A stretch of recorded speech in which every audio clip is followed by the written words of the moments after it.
കോട്ടയം പുതുപ്പള്ളിയിൽ ചാണ്ടി ഉമ്മൻ എംഎൽഎയുടെ നേതൃത്വത്തിൽ നടത്തിയ സാരി വിതരണത്തിനെതിരെ ബി.ജെ.പി. പുതുപ്പള്ളി ഫെസ്റ്റ് എന്ന പേരിൽ സംഘടിപ്പിച്ച പരിപാടിയിലാണ് സ്ത്രീകൾക്ക് സൗജന്യമായി സാരി വിതരണം ചെയ്തത്. 2.5 കോടി രൂപയുടെ സാരി വിതരണം ചെയ്തുവെന്നാണ് ബി.ജെ.പി. ആരോപിച്ചു. പരിപാടിയുടെ സംഘാടകരായ ഉമ്മൻചാണ്ടി കൾച്ചറൽ ഫോറം രജിസ്റ്റർ ചെയ്യാത്ത സംഘടനയാണെന്നും തെരഞ്ഞെടുപ്പ് മുന്നിൽ കണ്ട് ജനങ്ങളെ കബളിപ്പിക്കാനുള്ള നീക്കമാണ് എംഎൽഎ നടത്തുന്നതെന്നും ബി.ജെ.പിയുടെ ആരോപണം. ഫെബ്രുവരി 28 മുതൽ മാർച്ച് 3 വരെ പുതുപ്പള്ളി ഫെസ്റ്റ് എന്ന പേരിൽ സംഘടിപ്പിച്ച പരിപാടിയിലാണ് മണ്ഡലത്തിലെ തൊഴിലുറപ്പ് തൊഴിലാളികൾ, ആശാവർക്കർമാർ, അങ്കണവാടി ജീവനക്കാർ എന്നിവർക്ക് സാരി സൗജന്യമായി വിതരണം ചെയ്തത്.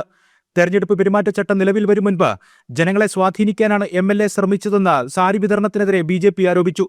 പരിപാടിയുടെ സാമ്പത്തിക സ്രോതസ് സംബന്ധിച്ചും ബി.ജെ.പിയുടെ ആരോപണം. 2.5 കോടി രൂപ സാരി വിതരണത്തിന് മാത്രം ചെലവായതായി ബി.ജെ.പി. ചൂണ്ടിക്കാട്ടുന്നു.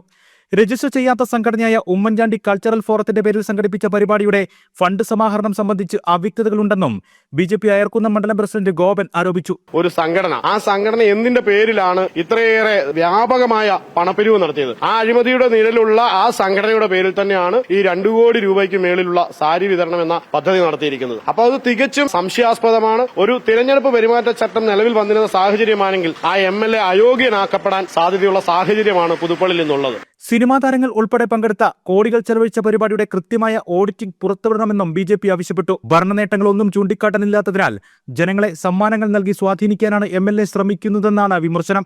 ജനം, കോട്ടയം.